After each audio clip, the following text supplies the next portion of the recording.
Shalom de Israel e bênçãos Brachot da terra da Bíblia. Para mim, mais uma vez, é um privilégio enorme compartilhar com vocês. E no dia de hoje, eu quero primeiramente dizer obrigado. Obrigado. Em hebraico se diz todá. Muito obrigado. Se diz todá rabá agora. Obrigado. Por que estou lhes dando? Primeiramente porque no dia de ontem recebemos muitíssimas mensagens, seja por e-mail no site, no WhatsApp, comentários, onde muitos de vocês nos enviam, por um lado, mensagens de agradecimento e, por outro lado, nos enviam mensagens com muitas perguntas, e perguntas muito boas. A verdade, porque nos mostra a nós, e vocês estão nos demonstrando que realmente estão interessados no material que estamos colocando, e vocês estão interessados em aprofundar, o que realmente nos encoraja e nos anima a querer continuar produzindo mais material para vocês, para poder levar material até a sala de sua casa, direto da terra da Bíblia. Então, muito obrigado de verdade por nos encorajar, por levantar nossos braços como fizeram com Moisés na época da Bíblia. Obrigado também, porque sei que muitos de vocês estão orando por nós e continuem orando por nós. De verdade, aqui o trabalho não é tão fácil, embora vocês vejam o material que estamos produzindo para poder ensinar a vocês sobre a terra da Bíblia.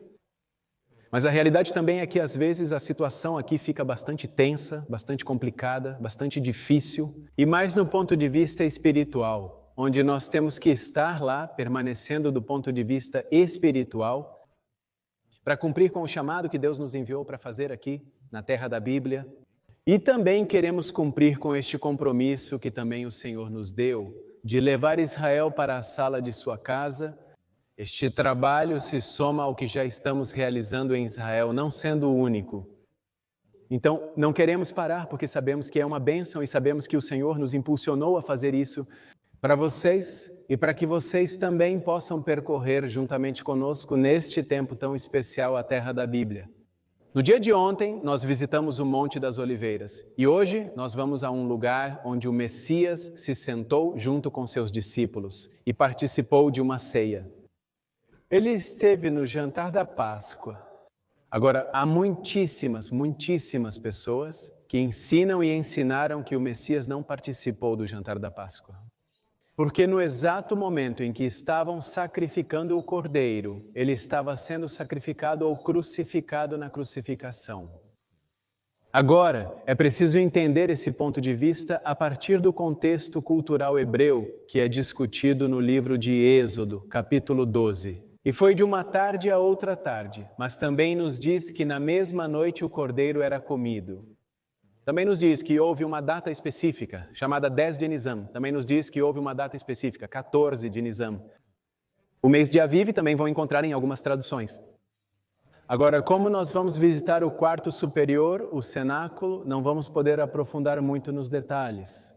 Então decidimos, alguns de vocês já se beneficiaram ontem, mas decidimos aqui, juntamente com a equipe de trabalho em Israel, presentear vocês com um material que tem maior profundidade. Este será nosso presente de Páscoa para muitos. É uma das 8 aulas do curso O Jesus Histórico, onde nós temos recursos na Academia de Lan que trata justamente essa aula. Especificamente trata sobre a última semana do Messias na cidade de Jerusalém. Então, este vídeo hoje vai nos ajudar a conhecer visualmente o local onde o fato ocorreu.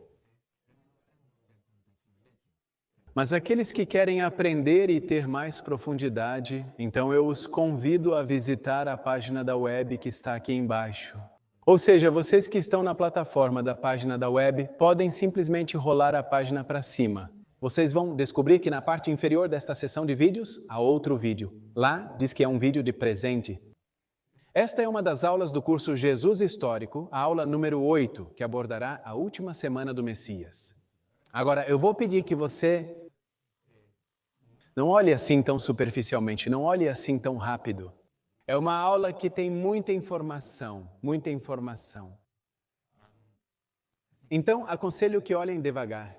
que a repitam uma e outra vez, até que o conceito fique claro. E por que digo isso?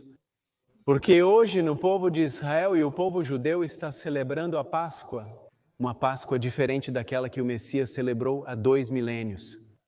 E aí, biblicamente, se explica o porquê não é exatamente a mesma coisa. Algumas pessoas afirmam que devemos celebrar a Páscoa como os judeus, pois era assim que se comemorava nos tempos bíblicos. Permitam-me dizer que não é exatamente assim. Então, para que vocês possam entender completamente o que eu estou dizendo, não podem perder esta aula que estamos oferecendo. Então aprendam com esta aula e vejam que, de acordo com as Escrituras, vamos percorrer e nos encontraremos que naquela semana ocorreram até 3 Moadim. 3 festas em que Deus determina ao seu povo que Ele quer se encontrar com eles e que nessas festas Ele vai fazer algo específico. E acontece na última semana do Messias. Nós agora, no vídeo de hoje, vamos visitar, como eu disse, visualmente, como é o lugar, o do cenáculo, o aposento alto. Vamos percorrer o local, vamos ter alguns dados, mas aqueles que querem maior profundidade, então tem que ir ver a aula. Esta que eu estou dizendo que vocês não podem perder. Novamente, e não quero confundi-los. No vídeo que vamos ver agora é visualmente o lugar onde ocorreu o fato. Mas se vocês quiserem ter maior profundidade, então vão para a aula abaixo, onde terão uma aula de aproximadamente 1 hora e um pouco mais. Mas precisam ter a Bíblia em mãos. Sem a Bíblia em mãos e sem fazer um percurso e com uma caneta e um caderno. Tomem muitas notas de tudo o que vamos compartilhar com vocês neste especial. E no dia de amanhã, é o dia que você não pode perder. Por quê? Porque lá vamos ter uma revelação incrível desde o jardim do Getsemane. Então, sem mais, vamos diretamente visitar o cenáculo, conhecer o lugar como se vê hoje e percorrer um pouco a história do passado. O que aconteceu exatamente nesse local? Além disso, ocorreram lá 3 eventos registrados nas Escrituras. E que nós, neste vídeo que vamos ver hoje, vamos aprender muito sobre este local. Então prepare-se, prepare sua xícara de café, sua xícara de água, o que você precisar para ficar confortável, sente-se, certifique-se de ouvir bem e aproveite o material que preparamos para você. Eu daqui, vamos ao vídeo e volto a cumprimentá-los. No dia de amanhã, fiquem atentos aos horários das transmissões. Bênçãos de Israel, a terra da Bíblia. Shalom, shalom. Nos vemos amanhã aqui. E vamos diretamente agora ao vídeo que preparamos para vocês.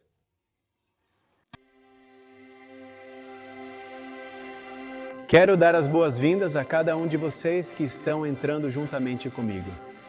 A um dos lugares mais importantes, acredito, além do que vamos ver amanhã, mas acredito que foi um dos mais importantes, pelo que acontece aqui com o Messias diante de seus discípulos. Estamos no cenáculo, o lugar onde ocorreram 3 eventos. Primeiro evento, o Messias participa da última ceia com seus discípulos. Segundo evento. Lembram que muitos dos discípulos, quando pegaram o líder, o crucificaram. Ficaram com perguntas sem respostas. E agora, o que fazemos? E agora, o que aconteceu? E se reuniam aqui? Este era como seu quarto secreto, seu quarto de segurança. E quando foi anunciado que ele havia ressuscitado, diz que aqui havia alguém chamado Tomás. E Tomás ficou em dúvida e disse: eu não vou acreditar até que eu coloque o dedo na ferida. E nesse momento, o Messias aparece aqui em uma de suas aparições durante os 40 dias, como as Escrituras nos dizem. E Tomás coloca o dedo na ferida, nas feridas do Messias. Um terceiro evento acontece aqui neste lugar, o conhecido cenáculo. O terceiro evento foi aquele lugar onde o Messias também havia dito que algo iria acontecer na cidade de Jerusalém. Quando ele estava no Monte das Oliveiras, dando sua última mensagem, ele disse para não saírem de Jerusalém, porque em poucos dias eu vou enviar o Consolador. E vocês serão minhas testemunhas em Jerusalém, Judeia, Samaria e até os confins da terra. E diz que alguns discípulos vieram para cá, cerca de 120 estavam neste lugar. e neste exato lugar. Foi onde o Espírito Santo aparece e começam a surgir línguas como de fogo, e é aí que Pedro se levanta e dá sua primeira mensagem. E a Bíblia nos diz que 3.000 pessoas aceitam o Messias. E interessante, e preste atenção, porque quando o Espírito Santo vem, 3.000 pessoas aceitam. Mas quando a lei chegou ao Monte Sinai, lembram, e houve desordem abaixo do monte. 3.000 pessoas morrem quando a lei chegou. Quando o Espírito Santo chega, 3.000 pessoas aceitam o Messias. Este é o tema de outro ensino. Então vamos nos concentrar neste lugar. Mas para nos concentrarmos neste lugar, vamos nos concentrar no evento da última ceia. E permita-me ler o livro de Lucas, capítulo 22, verso 7 em diante. E diz o seguinte: chegou o dia dos pães sem fermento, no qual era necessário sacrificar o cordeiro da Páscoa. E Jesus enviou Pedro e João dizendo: vão, preparem a Páscoa para que a comamos. Eles perguntaram: onde queres que a preparemos? Ele disse: ao entrar na cidade, um homem carregando um jarro de água se encontrará com vocês. Sigam-no até a casa em que ele entrar. E digam ao dono da casa: o mestre pergunta, onde está o quarto onde vou comer a Páscoa com meus discípulos? Então ele mostrará a vocês um grande quarto no andar de cima já preparado. Preparada? Lá foram eles então e encontraram, como ele havia dito, e prepararam a Páscoa. Quando chegou a hora, ele se sentou à mesa e com ele os apóstolos e disse a eles: quanto eu desejei comer com vocês esta Páscoa antes de sofrer, porque eu digo a vocês que não a comerei mais até que se cumpra no reino de Deus. E tendo tomado o cálice, deu graças e disse: peguem isto e distribuam entre vocês, porque eu digo a vocês que não beberei mais do fruto da videira até que o reino de Deus venha. E pegou o pão, deu graças e o partiu e deu a eles dizendo: isto é o meu corpo que é dado por vocês. Façam isto em memória de mim. Da mesma forma, depois de ter jantado, pegou o cálice dizendo: este cálice é a nova aliança no meu sangue, que é derramado por vocês. Prestem atenção, até aqui quero ler. Muitíssimos de vocês que se encontram do outro lado do mundo e talvez não entendam o conceito da importância da Páscoa do Pesach. É que no Pesach, a festividade talvez mais importante para o povo judeu, das 3 que estavam obrigadas a subir à cidade de Jerusalém, Pesach era a mais importante e continua sendo a mais importante até hoje. Por quê? Porque é aquela que dá a responsabilidade a alguém, como pai de família, de passar para nossos filhos as próximas gerações. A firmeza e o lembrar e afirmar que Deus nos libertou da escravidão quando éramos escravos no Egito. E é aqui onde o Messias se reúne com seus discípulos. Era a sua última ceia com eles? E ele estava liderando essa cena. Geralmente essa cena tem um período de tempo de 2 horas, 2h30 a 3 horas. E servem-se ali 4 copos até o dia de hoje. Estas 4 taças estão no livro de Êxodo. E a primeira taça representa a taça da libertação, a segunda taça representa a taça da salvação, a terceira é a redenção e a quarta é a aceitação. Agora, aqui em Lucas temos 2 taças e o Senhor diz aos seus discípulos quando as distribui entre eles. Vale ressaltar que cada taça, quando colocada na mesa, é servida, bebida, servida novamente na mesma taça, bebida e assim até as 4 taças. Mas há uma que não é bebida. Agora a pergunta é de acordo com o livro de Lucas. Nós temos aqui 2 taças, porque diz que eles primeiro tomaram uma taça, a distribuíram e ele disse que não iria beber mais até que o reino de Deus se cumprisse. E diz que ele distribui o pão e então eles jantam e depois do jantar há outra taça e ele diz que esta é a taça da redenção. Agora, se sabemos que o Senhor está dizendo que essa taça representa de alguma forma a redenção, mas que ele não pode bebê-la. porque nós vamos saber o que vai acontecer na mesa. E então o que também vemos é que essa taça representa algo na tradição judaica. Até aqui, não quero que me perca, siga-me bem no que vou dizer. Porque das 4 taças que, de acordo com o livro de Lucas, temos 2. Então aqui acontece a taça da liberação e a taça da santificação. Quando ele está dizendo, esta é minha taça que por vós se derrama, essa taça não chegou ao seu final. Por quê? Porque se formou uma bagunça na mesa. Aqui houve alguém que iria traí-lo neste mesmo lugar. Aqui esteve o Messias, aqui estavam seus discípulos. Quando ele estava declarando essas palavras, havia alguém que iria traí-lo. Naquela noite, imaginem, há 2000 anos atrás, neste lugar, Judas sai por uma das portas deste quarto e vai embora. E então a mesa fica bagunçada. Por quê? Porque quando eles começaram a debater quem seria o maior, se continuarem com o texto, vão se lembrar de toda essa história. Quem será o maior entre nós? E no final, o jantar não terminou. Mas se dissermos que há 4 taças, elas teriam que se cumprir no Messias.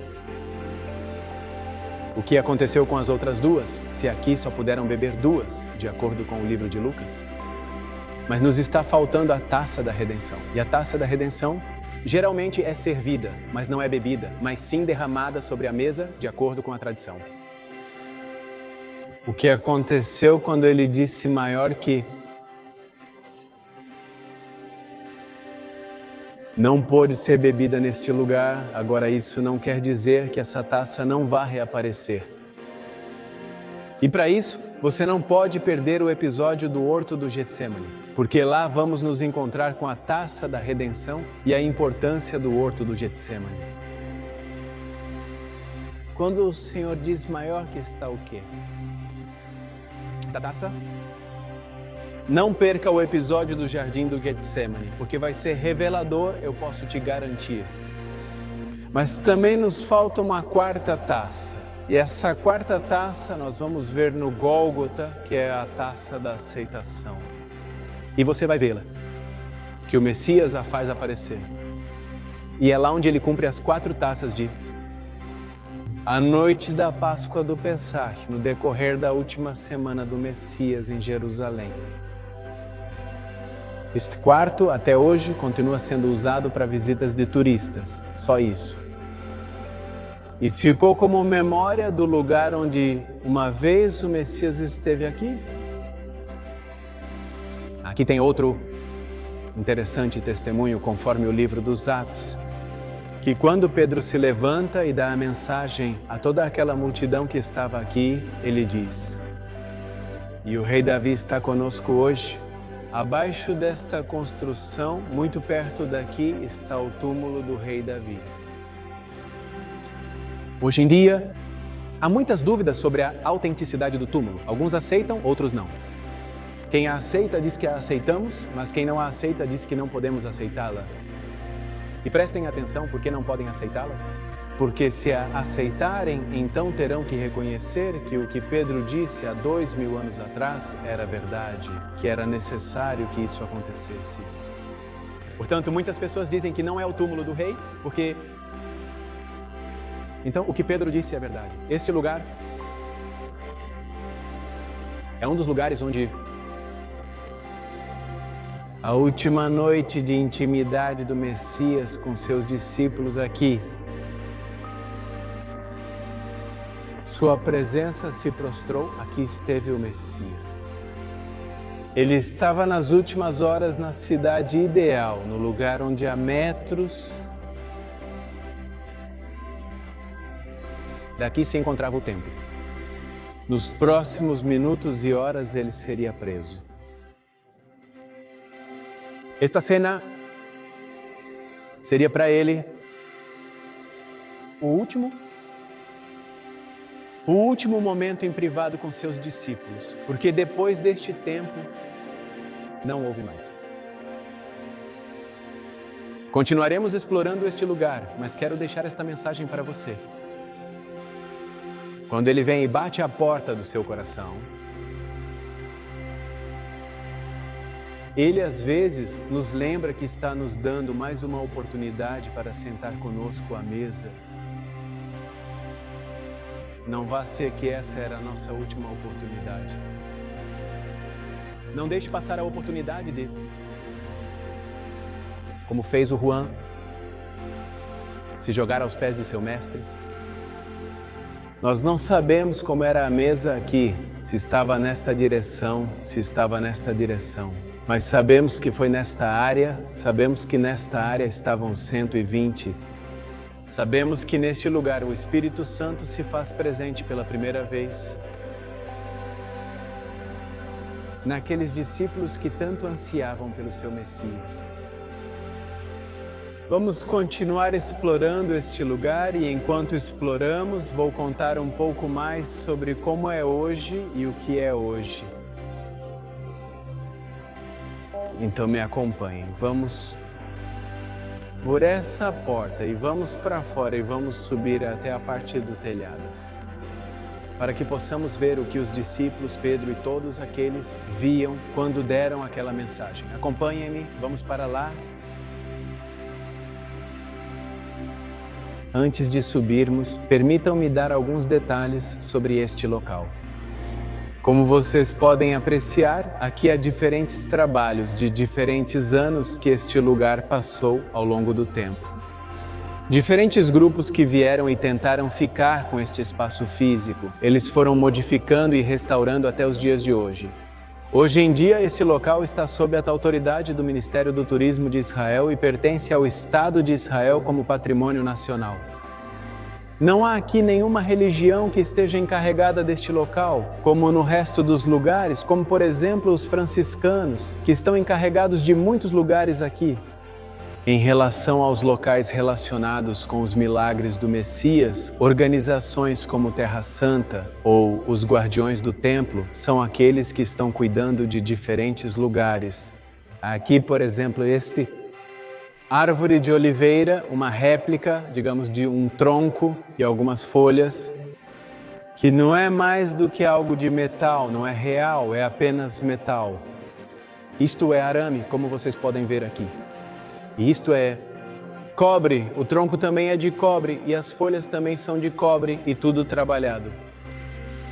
Isso foi entregue pela Igreja Católica ao Estado de Israel como lembrança do que aconteceu aqui. Durante o ano de 630, este lugar se transformou em uma mesquita. Este lugar que temos aqui à frente é um lugar onde pode-se ver ou pode-se identificar como uma espécie de bússola que aponta para o norte. Para as mesquitas, sempre deve haver um lugar onde se identifica, onde se encontra a Meca. Então, muitos deles o que faziam era vir para esta área, orar na direção da Meca. Como vocês podem ver, por aqui há letras em árabe que ficaram em mosaicos antigos.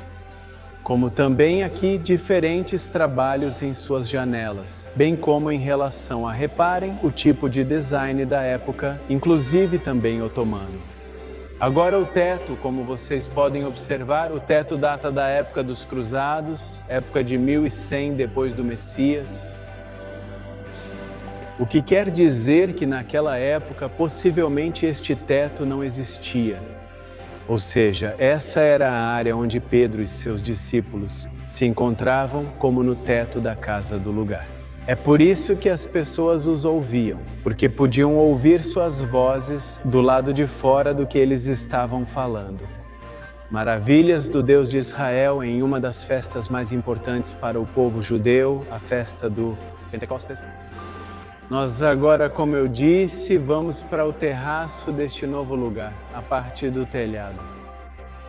Para que possamos imaginar como poderia ter sido naquela época, então venham comigo, vamos por aqui. Quando vocês vêm, tem que sair por esta porta. Aqui vocês vão encontrar o bairro, isto é um bairro, estamos nos arredores da cidade antiga. Este é o Monte Sião, o lugar onde foi sepultado, nos dizem as Escrituras. O rei David. O rei David está sepultado debaixo de todas estas escadarias, ou seja, lá embaixo.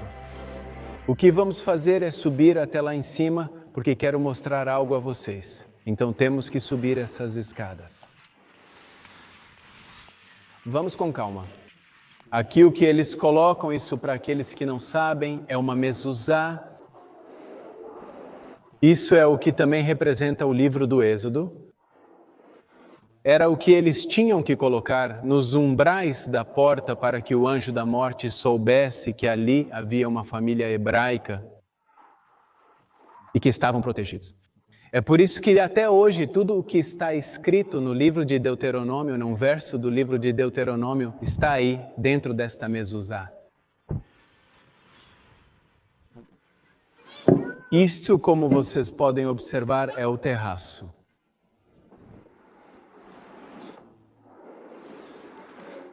Este lugar é onde eu imagino que possivelmente era assim que Pedro, juntamente com aqueles que estavam naquela época, falavam sobre as maravilhas do Deus de Israel. E por que eu penso isso? Olhem por aqui, quero mostrar algo para vocês.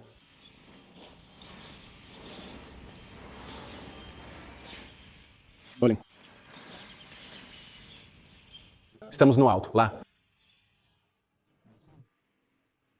O Monte das Oliveiras, aqui embaixo, cidade de Davi. Em frente a nós, atrás dessas árvores, está a casa do sumo sacerdote. Aqui atrás, onde se vê aquela cúpula atrás da árvore, por ali, cúpula branca muito pequena. Pode-se ver daqui sinagoga, urba e por trás a cúpula dourada. Deste lado, a igreja moderna, a igreja da Dormição e ali a moderna cidade de Jerusalém. Então lembrem-se que aqui o povo tinha que vir 3 vezes que eles tinham que vir orar na cidade de Jerusalém. Atenção, eis um exemplo. Para que talvez seja muito interessante o que estamos vendo aqui. Vem aqui essa família, ali uma família de religiosos ortodoxos.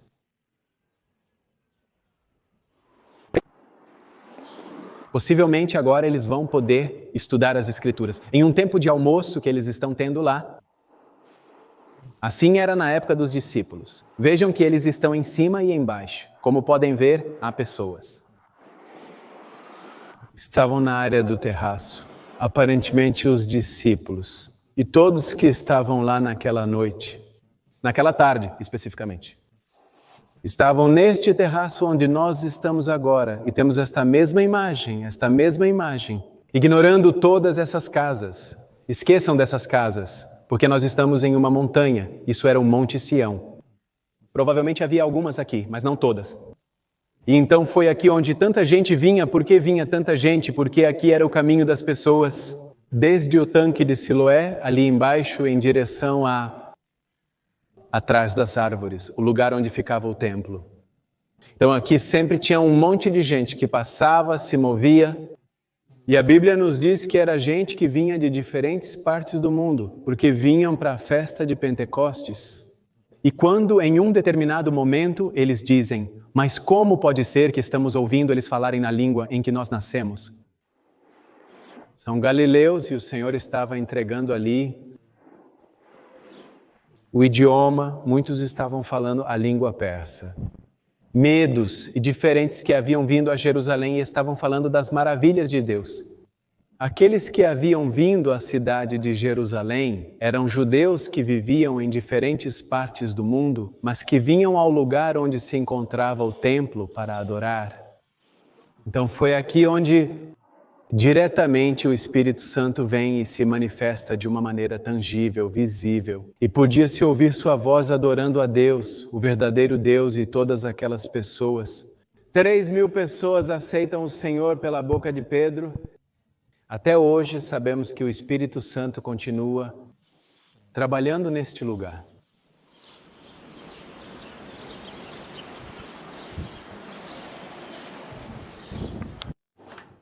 Nós agora vamos iniciar novamente. O descer para a área de baixo.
Já nos encontramos nos arredores do cenáculo, também conhecido como aposento alto ou local da última ceia.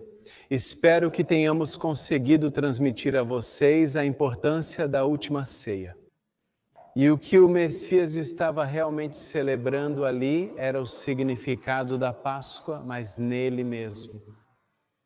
Já não mais lembrar a libertação do Egito como um ato do passado, mas como algo do presente. Que somente através dele e por meio dele, como cordeiro puro e sem mancha, se cumprem as 4 taças da Páscoa, o significado completo do livro do Êxodo nele. Lembremos, este significado era libertação, salvação, redenção e aceitação. Esses 4 pontos se cumprem na última semana do Messias em Jerusalém. Nós daqui vamos nos mudar para o lugar onde a próxima Copa, o significado da próxima Copa, nós vamos descobrir e vamos compartilhar com vocês. O que exatamente o Messias quis dizer lá no Jardim do Getsemane? E por que especificamente ele escolheu o Jardim do Getsemane para ter seu tempo de intimidade com o Senhor? Mas, por outro lado, qual é a mensagem que ele nos deixou até hoje? Aqueles que acreditamos e aceitamos aquele que viveu há mais de 2000 anos atrás neste lugar. Não perca o nosso próximo episódio. Eu me despeço daqui mais uma vez, desejando a vocês que tenham um dia abençoado no Messias. E que realmente esperamos que este material seja para vocês uma revelação e que possam aplicá-lo em suas vidas. Desde já, mais uma vez, envio um abraço virtual a cada um de vocês que estão aí do outro lado.